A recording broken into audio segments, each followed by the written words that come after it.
Well, in corporate America, it's everywhere. Okay, just so you know. all right. Well, and college campuses. in most college, see, that's where you reside a lot, in the college campus. So you got to defund these schools if they're doing the pronouns. You gotta, like, Jesus. Okay. And so number 3, what else? I mean, you started. What was also the big wokeism thing? I mean, first of all, it wasn't just the projection of certain narratives, which we could obviously go through. Yeah. But it's when policy started to come forward. And what kind of policy? Hiring practices. When we're not going to hire. There was DEI decades ago. Yeah.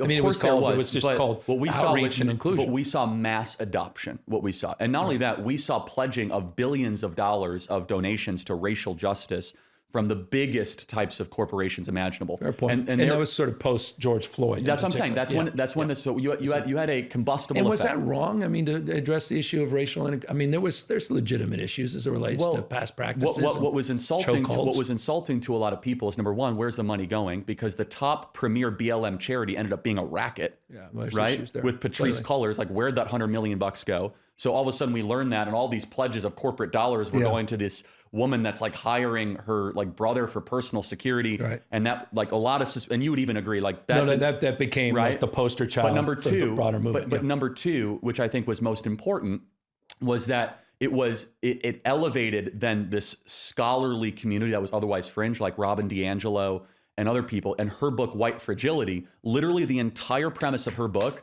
is that white people need to stop being so fragile about race. You need to sit down and shut up and hear how racist you are.